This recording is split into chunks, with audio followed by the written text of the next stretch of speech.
military though for Travis. I Yeah. really never would have thought it because growing up, I don't know, like I just never took him from military. Period. Yeah. Just I don't know. It was I thought he would do something like science wise, Right. or like engineering, or Yeah. like I always took Travis like the engineering type to I don't know come up with the new fucking hydroponic fucking machine. Like I don't know. I just took Travis because he went to Carver. Yeah, right. He and us, engineering and science, right? Yeah, so I just He wanted to be a doctor. That's what he wanted to do when he was Right. growing up. I mean, he had to find a way to pay for school for some kind of that kind of took the road. Then he fell in love with it, I guess. Military was not my thing. I ain't gonna lie. I could never, man. Not I salute the troops. Right. You know what I'm saying? Like more power to y'all. But like for the most part, it's definitely one of those things you gotta be built for. And sometimes that shit is like destiny. You know what I'm saying? Sometimes you don't know where your path gonna take you. Right. You really never know just exactly how you gonna reach that success story. Yeah. Be it whatever craft, whatever job field you in. You know, for y'all, it's music. Yeah. You know what I'm saying? So, might as well hop right into it.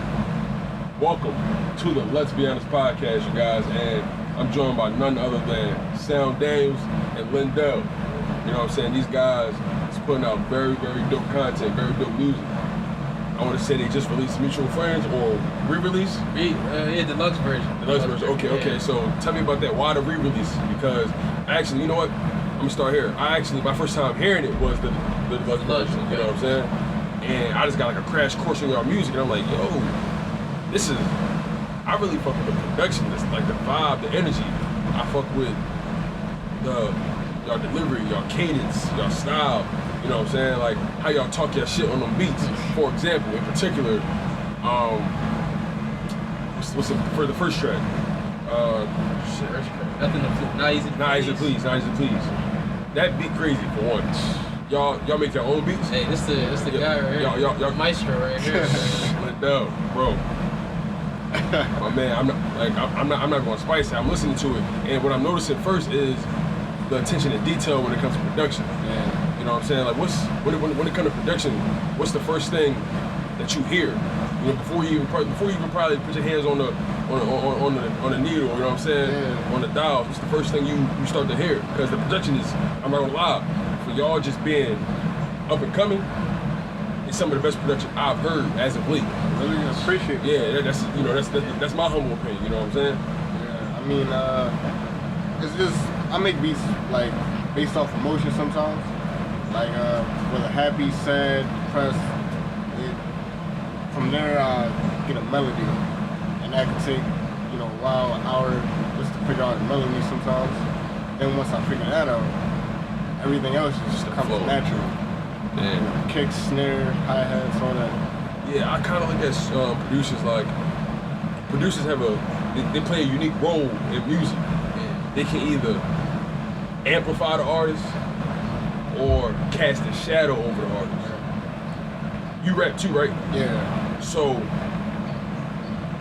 but I guess what I'm trying to say is like, how do y'all find that balance? You know, being the vocalist and the producer, and you also being the vocalist as well. How do y'all try to find that balance? Because there's been so many times I've heard artists, I guess you'll say, waste the beat. Yeah. Because in my personal opinion, I'm like, damn, you could have went harder on that.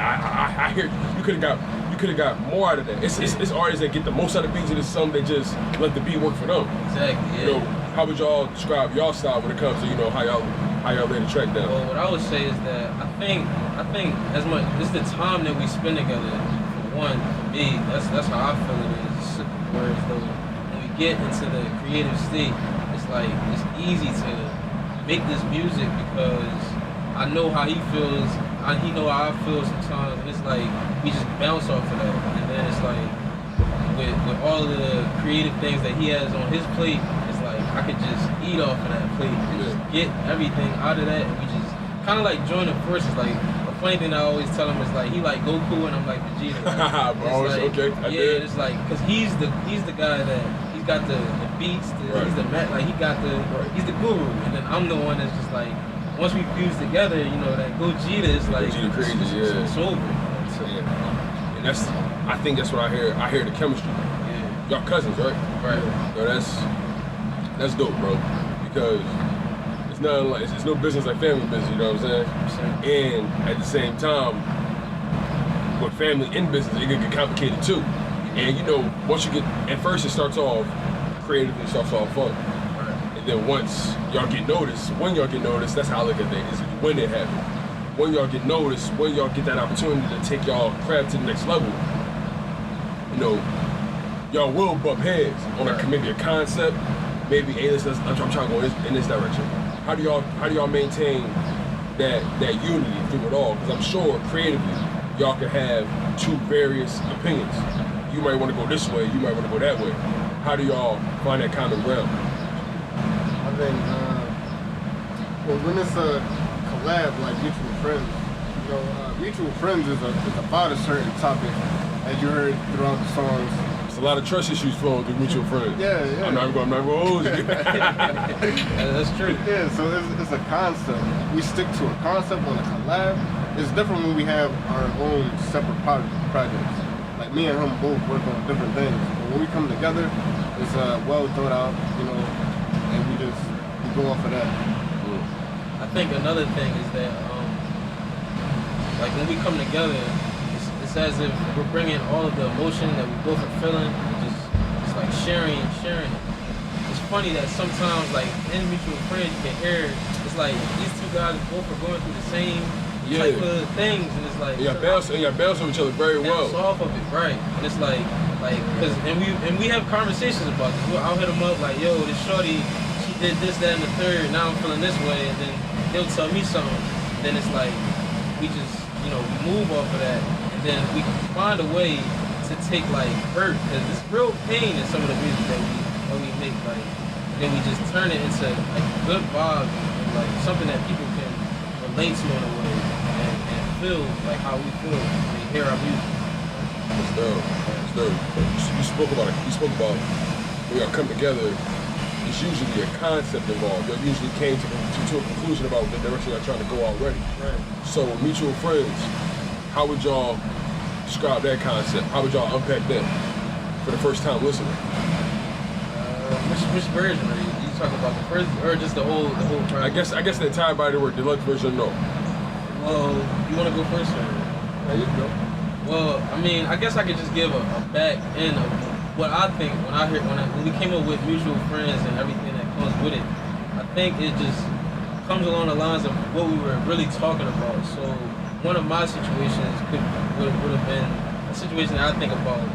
It's like I have a person I know who's a friend of mine, who's also friends with the girl I know, and I learn things and figure out things through the mutual friendship that they both have, that we share, right. And like from that, like stems a lot of the, you know, problems and things that kind of like reveal themselves.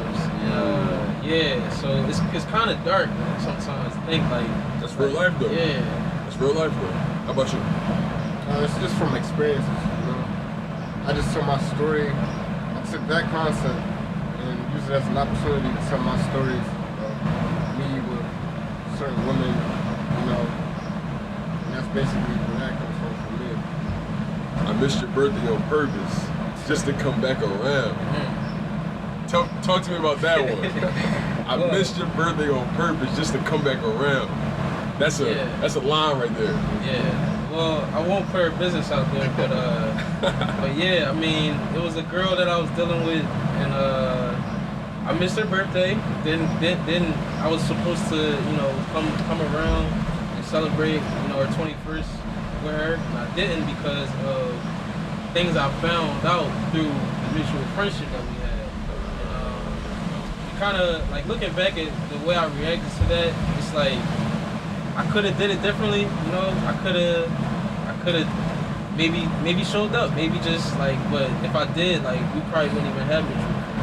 You know, like it's like things like that happen because for a reason, and I've definitely grown from the situation. I mean, I missed your birthday on purpose because I wanted you to feel that. I wanted you to know, like you're gonna miss my presence. Like no matter what guy, whoever you want to talk to, who's ever in the picture, like you're gonna remember me. Like, wanted me there and I wasn't.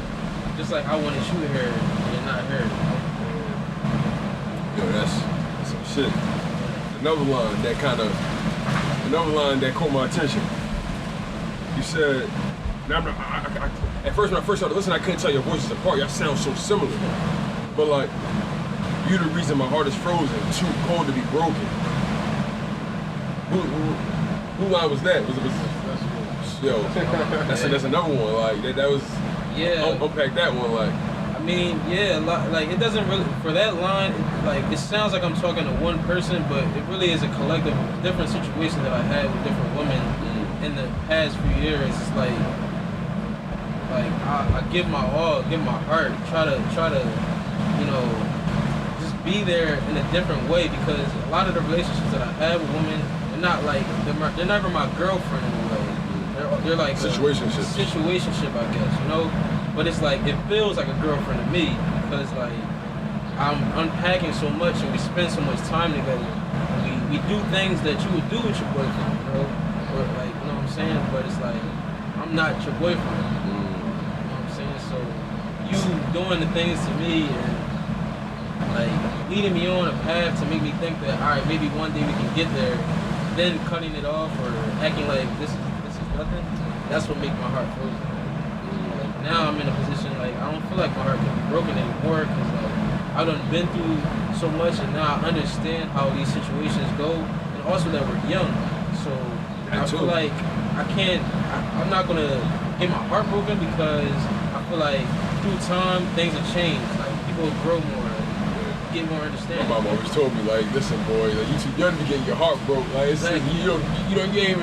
You ain't even been nowhere yet. Trust me. I'm only 22, so yeah, I'm 24. Like, you know what I'm saying? I got a girl right now, and you know, ups and downs. That's like any other relationship. You know what I'm saying? But what makes it dope is the fact that we got this understanding. We don't hover over each other. You know what I'm saying? It's a balance we have, and we respect each other's space.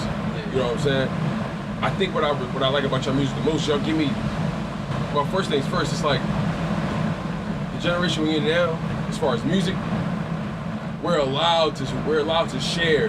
right. You know what I'm saying? It was a point in time in music where you can only share but so much, or you can only share this side of you, especially being a black man. Yeah. You know what I'm saying? We gotta Can't look emotional, right? at all, Yeah. at all. We can't be flustered. We gotta kill it together, 10 toes down every single time.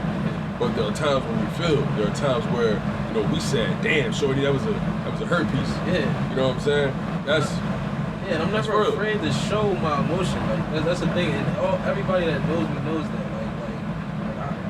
If I feel a way, I just gotta let it out, because I can't bottle that in, or else I'm gonna damage myself. You know? I dig. Some of my favorite songs off the project, Not Easy to Please, like I told y'all, Raven, Number in the Loop featuring J Phil, he bodied that. Yeah. Vocals is mean. It's the guy right there. Yeah, Phil.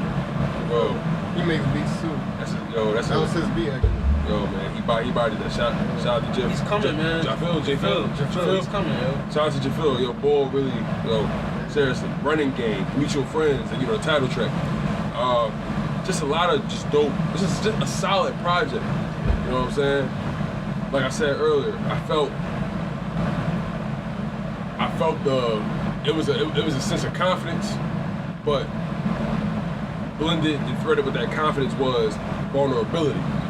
I was able to feel that through the music and through the production.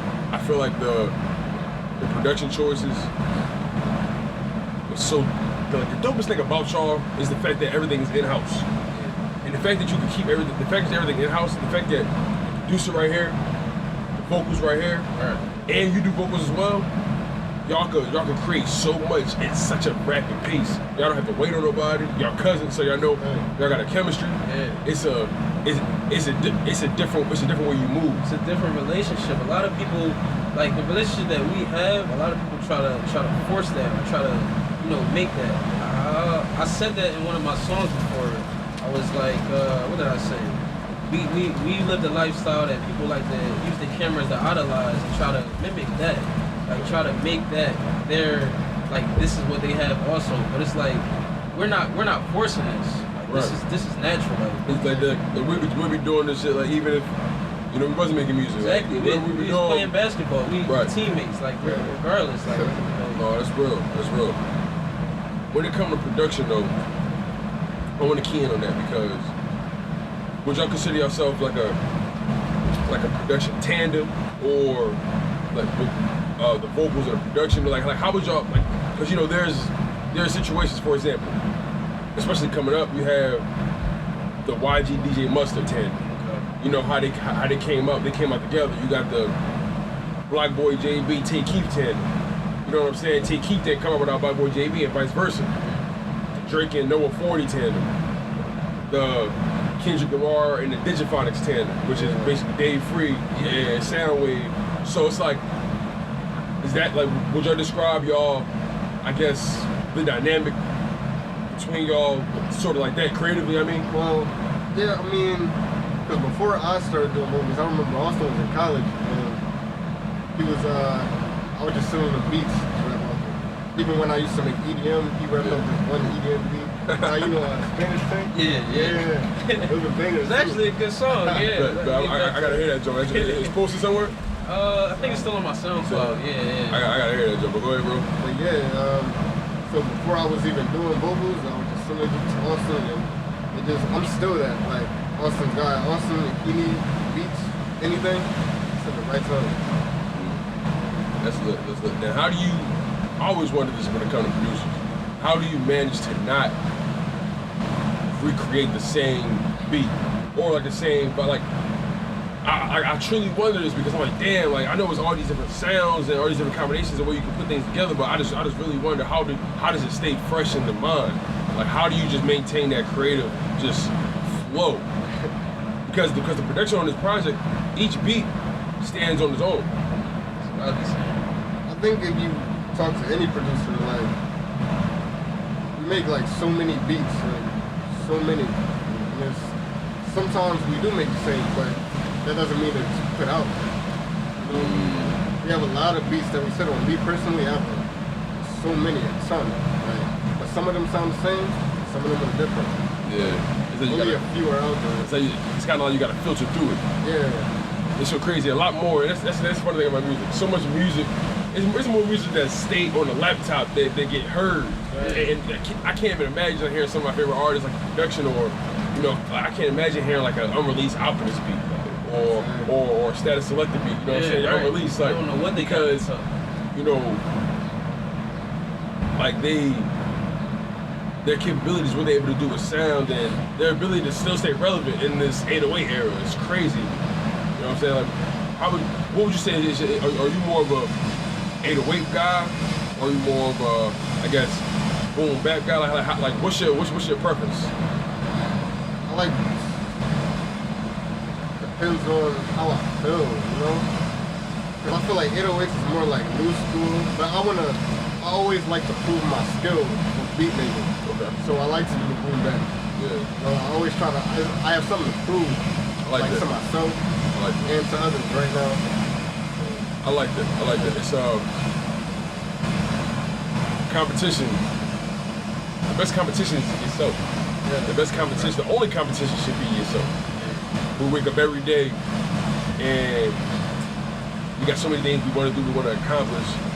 And in the midst of trying to do all those things, we have to nurture our mind, body, spirit. You know what I'm saying? We got to constantly try to level up. Yeah. Constantly try to evolve. Take our crafts to the next level. Take our psyche, our minds to the next level. It's real rap. Cause that's what I've been telling him. Like, I've really been trying to like learn myself more and more every day. Like, try to work on the things that I know are my flaws, things that I see that maybe I might get some of my father's bad habits, or my mom's bad habits, or people that like the bad influences or anything that is negative. I try to like counteract that. Flip it to a positive. Exactly, because I don't want to grow into this person that's like acting on my negative. I want to be acting on my positives because I feel like that's what's going to make me stronger and make me better. Because a lot of times when I'm trying to write, when I'm trying to come up with music, it's like sometimes I'll be so in my head thinking about situations that it's like hard to write. It's hard to come up with flows and cadences and melodies because I'm thinking about how I gotta pay this bill or how I gotta drive here or my car need gas, but I don't feel like putting that $20 in it, you know. But it's like sometimes you gotta figure out a way to channel that, and I've been trying to really find a way to just have like it's like I'm like a superhero. Like I can just channel like the creative part of me and then get right back into being, you know, Austin again. But then like go right into sound, like whenever it needs to be tapped into. Like alter egos in a way. Like it's like you. Yeah. Like you said, superhero, like a Superman. He go in that phone booth. That phone booth, you know what I'm saying? Superman. He come out, he like you know how to turn it on. I can relate to that, especially podcasting is, so many distractions. In real life, my 9-to-5 jobs. I'm young, 24. Living with my people, so I'm trying to build for myself. Get my own foundation. Get my own place. I'm constantly thinking of, more ways to get it, learn, get opportunity. Constantly thinking about better ways to make myself sharper, make myself more valuable. You know what I'm saying? It's an interesting game that we play on a daily basis. Yeah. It's real interesting because it's real easy to want to give up. Right. To be like, damn, you know what? Fuck it. Like I'm just going just work this job, stack my bread, get my pension, like call it life. Call it a life. Like, nah, I'll be honest, I can't settle for that. Yeah, I honestly can't. Now, I'm not one where I feel like I don't know. I don't want to sound complacent or like just steady, but I feel like there's levels to everything, and I'm always trying to learn from the best and be one of the best and be under the best, and you know what I'm saying? But at the same time, I'm not in it for just to be number one. I'm in it to make impact. Yeah. I'm in it for impact. I'm in it for purpose. I don't when I go, I want to be recognized for more than just the content I put out, but for what my content was worth to you, what I was able to mean to you. When it comes to y'all music, what's the energy you want people to get from y'all? Energy. Energy is important. I was really focused on being this really, really good artist, like with greats. As simple as that sounds, like I really mean that. Because the way we started off is I tell a story that's relatable. But as more things come out this year, we're gonna get like more personal. Right. We're not gonna keep talking about our past relationships with women. We're gonna talk about like our life.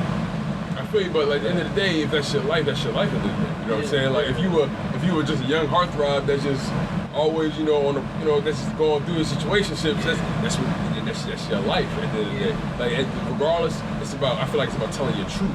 And if that's a part of your truth, that's a part of the truth. Ain't nobody tired of hearing Drake, spill his guts. You know what I'm saying? He done did it he done said something about Kiki so many times, like you know what I'm saying, Malai, like Right, I know what you mean. You know what I mean? For real, people's hearts never stop getting broken. Right. So, and relationships never stop. There's no one way for a relationship. There's no one way to feel. In my opinion, that shit would never get old. Just show a different side. Though. Yeah, but always, like you said, show a different side and challenges them. Yeah. I respect that. Because I think for me, it's like I just want people to understand me. Like, and there's more layers to me than just the relationships I had, like you said, with women. Like, I have a life that I lived. I grew up. I have things that challenged me throughout. I just dropped out of college. Like, there's things like that that people don't really know. And it's like, I don't want you to just like you said, the energy that I want people to get from me is that I want them to always know that I'm giving them me. I want them to always know that they're getting 100% of my feelings and what I'm going through, and feel attached to my story. Like, feel like you can like you're not gonna know like my favorite cereal maybe, but I want you to feel like you know me in a way when you hear my music. Relate to me. You feel me. Yeah. Just simplify. You feel me. Like, right. I understand that. I respect that. Yeah. I respect that. How important is investing in yourself? It's very important. I mean, I've been doing a lot of backward right now, trying to figure out different ways to get ourselves more promotion and more ways to get ourselves out there and finding better ways to like really start to really invest in our craft, because at the end of the day, like I always say to them, like we work these 9 to 5s and we work these jobs, but we gotta treat our craft and what we want to do and love to do like that's our job too. We can't just be tired from working our 9 to 5 and then not give this our all, because at the end of the day, like this is really all I care about is what we're doing right here. Like I don't care about the work I'm doing at my 9 to 5 really, because I've always seen myself and really like the people that I've always encountered with, been around, I always seen like we're meant to be bigger than where we are, you know? Like we were born into the lifestyle that we have and the things that we've seen growing up, but this is not where we're supposed to be. We're not supposed to always be here. Like I feel like God kind of put us here to make us like see like what you're gonna do with all of this knowledge, knowing that you like we're in this environment. It's your time untapped knowledge. Yeah. So much untapped knowledge in the hood, man. So much. It blows my mind sometimes. You know, we on a daily basis, I see so many people. I see so much wasted talent. In the city of Philadelphia, so much wasted talent. Yeah. So many people. I'm like, yo, so many people that could have been. You know, so many things that would have been. And I personally can't allow myself to. I feel better dying on my own sword than somebody else's. You know what I'm saying? Like I know I did it on my terms. Yeah, that's what I said in another song. It's like at least like if I die knowing that I tried, like at least I know that if I died, like at least I know that this is what I was pushing for. Yeah. Like at least I didn't like pass away and like thinking like I wish I could have did this. Like yeah. you know what I'm saying? Somebody told me something. My big cousin. He was like, the last thing you want. He's a real successful dude, man. Works for Showtime at CBS. His work. His wife is a producer for MTV and Wild 'N Out at Viacom. They live in New York. They do their things. Good. And man, I always talk to him. He always giving me jewels. I'm always trying to learn from him. Be under his wing. Constantly just listen. And one of the things he mentioned, he said, the last thing you want is to be on your deathbed and with all the things you could have done, or would have did, or should have did, or anything that you just didn't take the opportunity or the chance to do.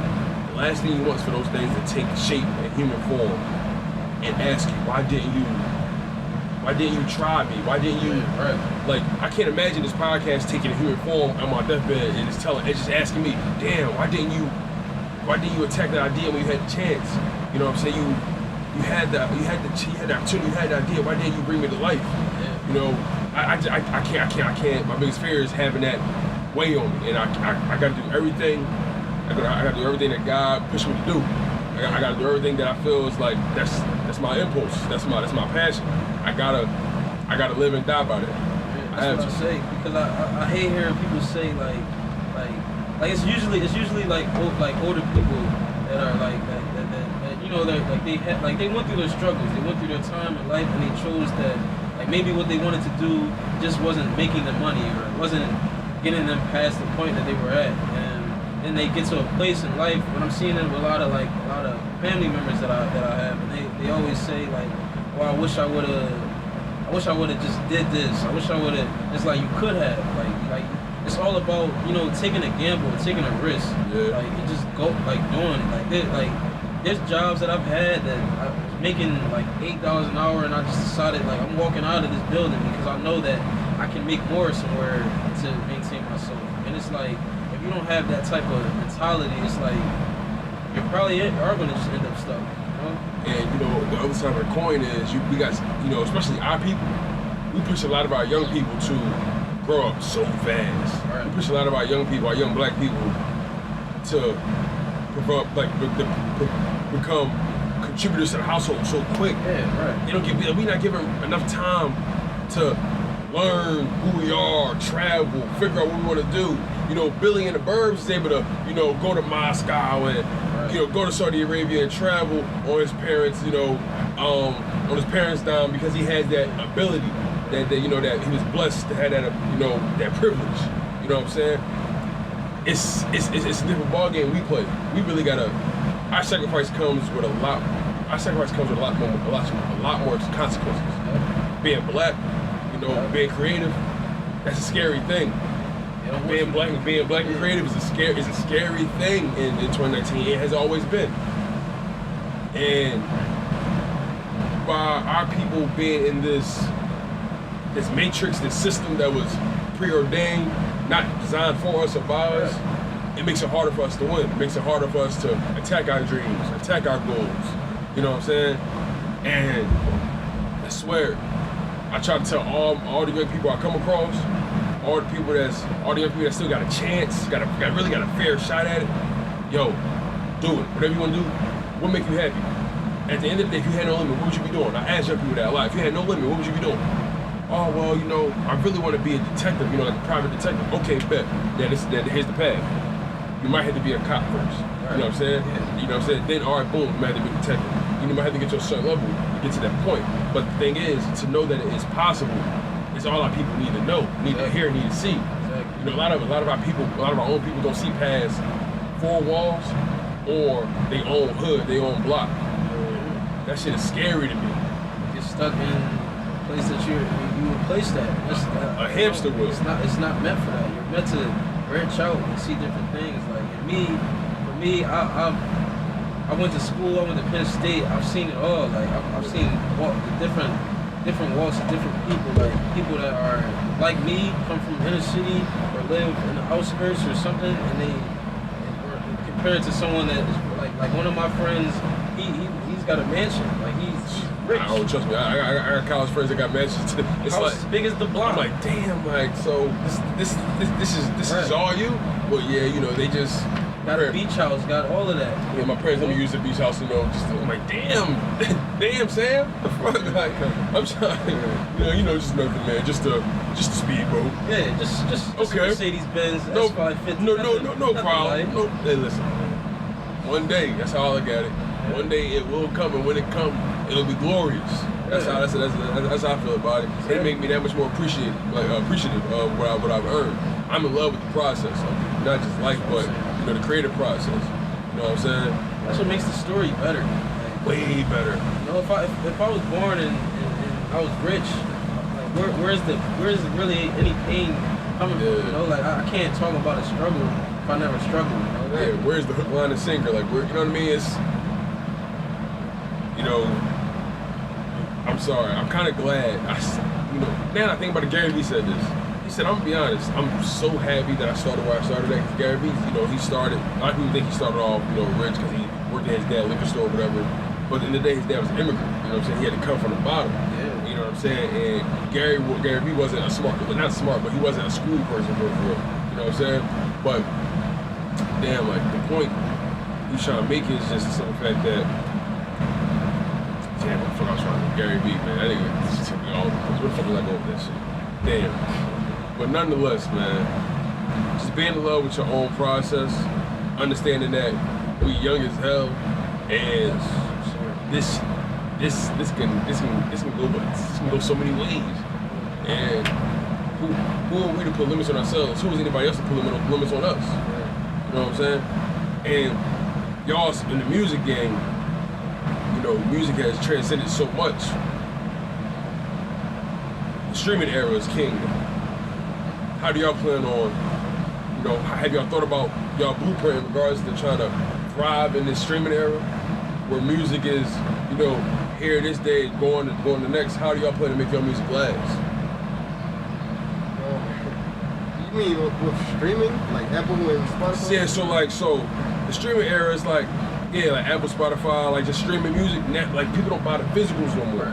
You know what I'm saying? Or people aren't even buying the music like you know, iTunes you be able to buy. Matter of fact, Apple just got rid of iTunes altogether. Yeah, they just did. You know what I'm saying? So I guess what I'm saying is, music, it seems that you're able to, like, the value of it it's like, in my opinion, it seems like it's like losing its value because it's so, like, it's here this day.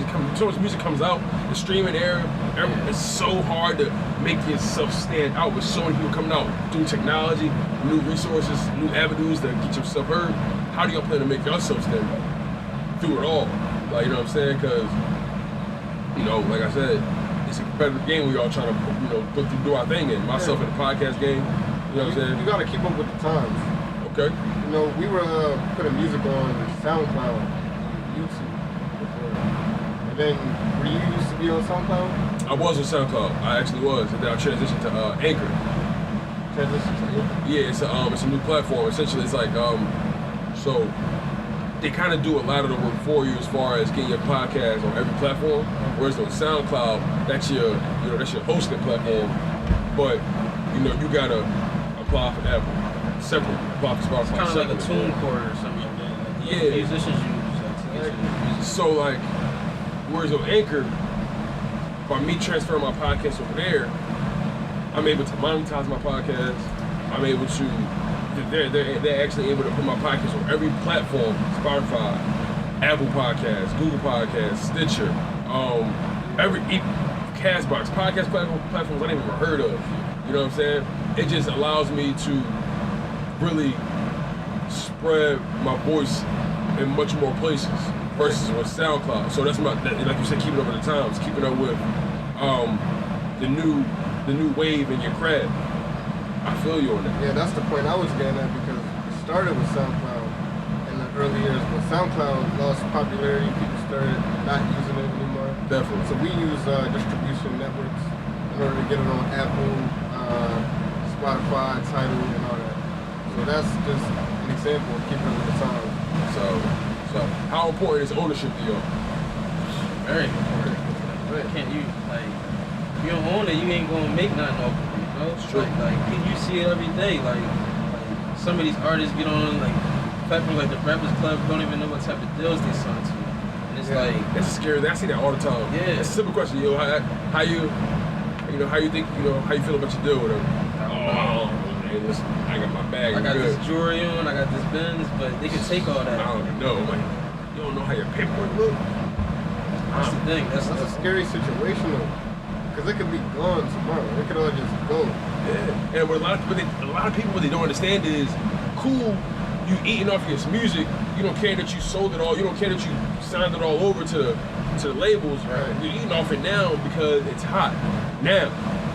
But the reason ownership is so important because it allows owning your masters is so important because it allows you to eat off your music when it's not hot. It allows you to have catalog. You know what I'm saying? You can always tour off. You can always eat off your music. Even when you own the masters, you can always eat off of it. When you don't own it, you only can eat off it for a short period of time when it's hot. It's going to come a point in time where this shit not kicking. It's going to be a point in time where they on this new guy with dreads. They on this new kid with a tattoo on his face. You know what I'm saying? They on this new Park Rob. You know what I'm saying? Right. The new Drake. The new, you know what I'm saying? It's unique. Ownership is key. Ownership is so key. If you don't have the ownership, like what are you really gonna do after it's all said and done? Look at a person like Nipsey Hussle, for example. Like, Definitely. Look at how he set himself up. Like unfortunately he passed away at untimely RP to the place. great. Exactly. But look at how his business was set up. His family is set. Like he owns everything. Everything. He owned the masters from the beginning. Exactly. From the beginning. Yeah, Like, that's what. They're gonna eat off of all of that. That's what we talk about. Like my brother always tells me, you make a lot of music. That's like 10%, 20% of what you actually have to do as far as networking and business. Right. So it's just you have to get your business in order. Definitely. After the creation. Especially on that level. It's like, because it's not just about being creative no more. Now, when the money attached to it, you got people that's making money off you now. Right. People depending on you now. People looking at you like, hey, listen, we need that next project. What's up? You know what I'm saying? And let's just say, it do come a time where you want to just, you know what? I'm off music. I'm off music. I'm gonna take my brand, myself to a different avenue. Maybe I want to, do TV. Maybe I want to do movies, whatever. You still got that catalog that you own. It will always benefit you. And then sampling wise, what if you got stuff that's very sample? Like if you got music, original music especially, that does well as far as like sampling. Oh man, you eating off that like no other. It's ridiculous. You know how often Curtis Mayfield gets sampled? It's like, you know what I'm so saying? many artists that came out in the 20s, like people, they music, they families are still eating off that. Yeah, and then it's a sad thing too. You got some artists that never even own their masters, like De La Soul. You know what I'm saying? Going through what they going through with that label. I forget what label, the name of the label, but just the whole time just not owning that music that did so well, music that changed the culture, changed the, like pushed the needle, you know what I'm saying? Black ownership is so powerful, you know what I'm saying? And at the end of the day, we young black entrepreneurs at the end of the day. Yeah. And we gotta support each other. We gotta hold each other down. We gotta try to put each other in positions to be great. Not try to not feel threatened by the next man. I feel like it's a lot of that going on in our community. Just feel just an unnecessary threat. Yeah. Looking at the next black man up and down, like the grizzly for no reason. Yeah. Right. When's the last time you said, "What's good, brother? How your day going?" You know what I'm saying? What you got going on? How can I support you? Yeah. You know what I'm saying? You got let's say you got a clothing line, you got niggas that ask for the discount. Bro, do you ask Gucci for discount? Last time I checked, they ain't got Gucci sales or Gucci coupons, you know what I'm saying? So, like, you don't ask them for discounts. Why are you asking a brother that only want 30 for his shirts? Yeah. 20 for his hats, baby, you know what I'm saying? 35 for his hoodies, you know what I'm saying? Hey, listen, download my music, you know what I'm saying? 99 cents, you know what I'm saying? People spend $20 a day. So you can't just $1. Come on, man. Listen, man. People backwards, man. People backwards, yo. But it comes a point in time where everybody gotta realize where we all fall on this totem pole that life has designed, it seems like. And I'm not settling for the lower half. Where they want us to be, I'm not settling with that. I'm not happy with where y'all want us to be. Y'all got us, they got black people at the bottom. Like, they want us to stay there. They want to profit us. They love what we can provide for them, but not us as human beings. They said, I was watching some business guy, he was on the Breakfast Club as well, and he mentioned that the next 10, 20 years, black people's median income could be $0. If the government really did what they wanted to do and was able to put the policies that they wanted to put through, it's like hearing things like that, we gotta make a change. We gotta big ourselves up and put ourselves in higher positions, whereas we take control over what they're trying to, calculate moves for us. We gotta be able to calculate the moves for ourselves. Right. How do y'all feel about the current state of Philly hip hop, Philly music? How y'all feel about everything right now? About the pulse? Yeah, especially I really want to hear you because you the producer. Like I feel like you above all else really gotta have your ear. Yeah, I listen out a lot, but a lot of people like to say like a lot of Philly music sounds the same. I disagree though. Yeah, that's what I'm saying. Like there's a certain type of music in Philadelphia that sounds the same when it comes to hip hop. Right. But it's a lot of creative. I know a lot of them. Some people don't have the push. Some people don't have the execution. But it's a lot of creatives I know personally. They say that about Philly. They say our biggest weakness is not the creativity because they say some of the most talented acts are in Philly. We just don't have, I guess you could say, the resources, or we don't have what they call, I guess, the acumen, the business acumen, so they say. You know what I'm saying? Philly has this stigma, unfortunately, from, our forefathers that they put on the city as far as not being the most trustworthy as far as business. You know what I'm saying? I love Beanie Siegel to death, but we all know his history in the rap game, the Wall Street bully. You know what I'm saying? And that's volatile, and it kind of put a bad taste in people's mouth as far as Philly acts. But now we got acts like Meek Mill, acts like PNB Rock, Lil Uzi. You know what I'm saying? Rico Havoc, you guys. We got Tierra Whack especially. You know what I'm saying? Just doing it different. I love the, like I said, you got the Meek. You got Tierra Whack that sound like this, Meek that sound like this, Uzi sound like this, PNB sound like this.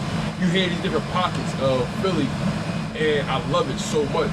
I really like Tierra Whack because she, being from Philly, she had that sound, and that sound can go, it can be hard to come up off of that sound. Definitely. Philadelphia. Definitely. You know what I'm saying? Definitely. Like, one of my first songs by her, she recently released Wasteland. That Wasteland, shit, I love Wasteland. And she gave me Missy Elliott vibes as far as, her creativity, right? Her outfits, rapping ability, you know what I'm saying? She vibes. Just like Uzi, you wouldn't have thought she would be from Philly if you knew nothing about it. Even Uzi, you think he's from Atlanta. Yeah. Even though he went to Atlanta to get signed. Right. But nonetheless, you wouldn't Like, you wouldn't know Uzi from Lendelh. You wouldn't know Terry Records from Lendelh. You know what I'm saying? Even P&B a little bit. Like, I mean, not like you wouldn't know they from Philly. Right. You know what I'm saying? But even P&B, like, he don't have your traditional Philly sound. You know what I'm saying? And the thing is, I love the direction music is going. I love that music is not growing like this. It's growing like this. Yeah. You know what I'm saying? It's so many different ways people putting their sound out, putting their sound together. I feel like there's going to come a point in time where genres are so just malleable. Genres are bending beyond belief. Beyond belief, and I love it. I'm in love with this hip hop we have now. I love the fact that I'm growing in it. And what's some of the new shit that's out now that y'all been fucking with? I listen to, if I must give it away, I listen to a lot of R&B a lot. Like, Okay. A lot of R&B. I feel R&B. Like, I ain't gonna fake the fuck, bro. I love R&B, bro. That's what be in my ear for the most part of the day. And then other than that, like I like for me, like I like to listen to a lot of different music, not not music that like everybody listens to. Okay. Like I try to get different vibes and different like creative ideas from. You know, I might listen to somebody's rock song one day just because like I just want to see what type of what they're giving their audience and what type of like sound they're giving off and how they're able to get people to gravitate towards that. Like I'm not a fan of rock. It's just that I'm trying to get understand music in different ways. So I mean, artists that I listen to right now, I don't even know off the top of the head. Like, oh, I guess more so. Who's your go-to artist? Like, oh yeah, this song called me. Who's your go-to artist? I mean, of course, like Drake is my favorite artist. Kendrick is one of my favorites.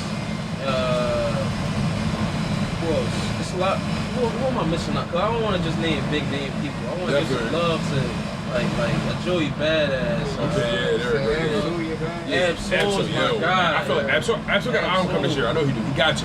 Ab-Soul got to drop an album. Isaiah Rashad, people like that. Yeah, all those guys. Yeah, like people like that. And like Ab-Soul, like let me get back on Ab-Soul. No, Ab-Soul is really my guy. Like he is his mind, like his brain, like the stuff he talks about, is just like so deep.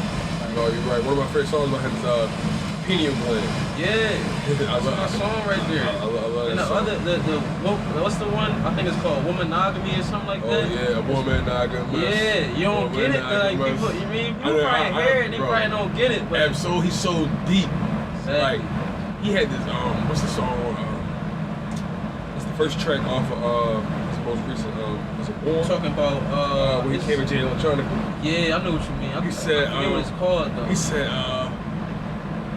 standing next to King Kunta feeling like Toby. Yeah, I'm like, right. what? Then when Chakatari came in, he said, I'm about to take you to school, boy. Yeah, like, right. School, but his wordplay just wordplay is different. ridiculous. Like, he said, what's this?